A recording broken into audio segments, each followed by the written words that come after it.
I am the shadow teacher. And those of us who identify with the word light worker, starseed, way shower, wanderer, those who feel that we came here for a cosmic grand purpose, but may feel disconnected from our place at the moment, wanting to be somewhere other than where we are, feeling that we're away from home, or maybe even disconnected with the realization of this purpose, this drive that we feel tugging at our heartstrings. We hear and have seen so much of the hero's journey, this call to adventure, this call of leaving the home and heading off on this grand adventure. But what about the times when the way to honor that call is not so evident? What about the times where the pathway is not so clear and yet you feel somewhat dissatisfied where you are? Well, what I want you to remember is part of the character of an effective soul in this world is being present with where they are, and also learning the power of the alchemist, learning the power of transmutation, how to make gold from lead, turning lead to gold. And what this means, or one of the meanings, again, a lot of these esoteric phrases, and here I am, I said I was going to be talking about more embodiment, and I'm going back to the esoterics, but that's okay, because I feel called to talk about this right now. I think it's necessary. So, one of the meanings, one of the many meanings of the alchemical process, the alchemy, or the alchemist calling, is being able to learn how to work effectively with what you have.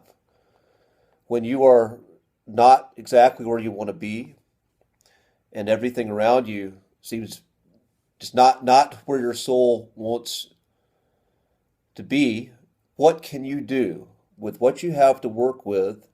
What can you do? How can you do your absolute best and do the best creation possible with what you have to work with in the moment? And this perspective can go for anything. For someone who is wanting to get in shape, yet they don't have the ideal coach, they don't have the ideal equipment, they don't have the ideal access to food, what do you have to work with? What is available to you? And how can you do the absolute best with that? And even though we may not be able to create this grand vision, if we have one of the, like I have a grand vision at the moment, and I seem very far off. So I'm sharing my own process with you. What you do is when you are working and doing the absolute best with what's in front of you, you're building a resourceful character. You're building a resourceful nature within yourself.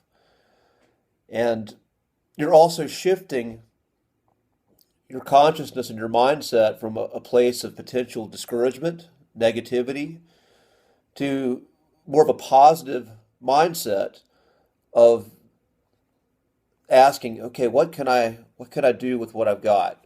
What can I do? What's called of me right now, and how can I do the absolute best with what I have to work with?